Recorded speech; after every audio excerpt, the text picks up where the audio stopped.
एक उड़ती हुई अफवाह। बंगाल की लोक कथा। एक पंडित खेत पार कर रहा था। तभी उसे लगा कि उसके मुंह में कुछ है और उसने तुरंत उसे थूका। उसने पाया कि वह एक मुर्गे का पंख था।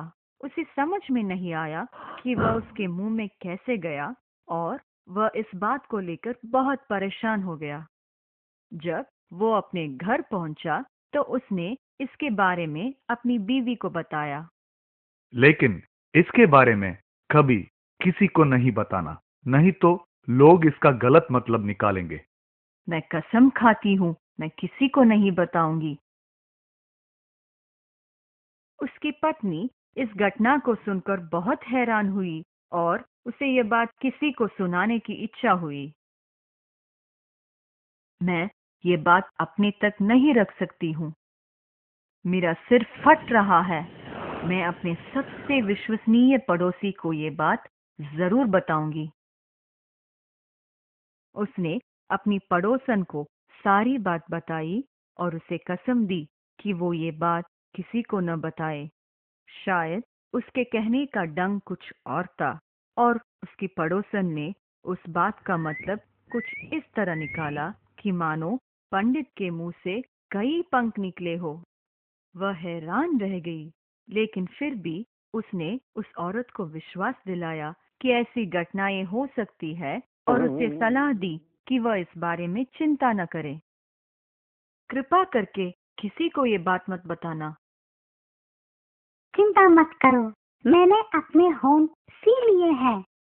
लेकिन उसकी इच्छा थी कि वो ये बात किसी को बताए, और जैसे ही उसने धोबी की पत्नी को वहां से जाते हुए देखा, उसने उसे बुलाया और उसे सारी कहानी बताई।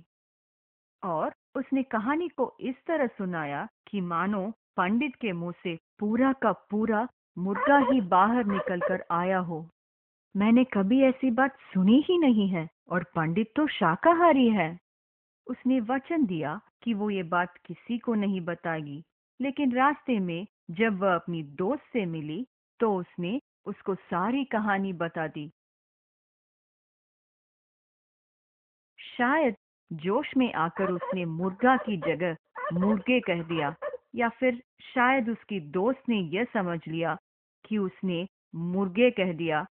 लेकिन जब उस औरत ने कुछ दिनों बाद अपने पति को ये बात बताई, तो उसने इस ढंग से बताई कि मानो पंडित के मुंह से मुर्गों का झुंड बाहर निकला हो।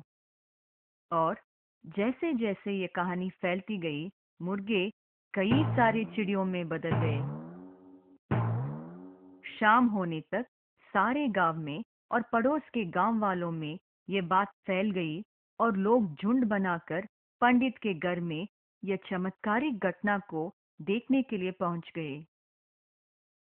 पंडित ने इस बात से तुरंत इनकार कर दिया कि उसकी मुंह से कोई चिड़िया बाहर आई थी, लेकिन कोई भी उसकी बात का विश्वास नहीं कर रहा था, और सब उसे प्रार्थना कर रहे थे कि वो उन्हें अपनी चमत्कारिक शक्ति से अपने मुंह के अंदर से चिड़िया निकाल कर दिखाए।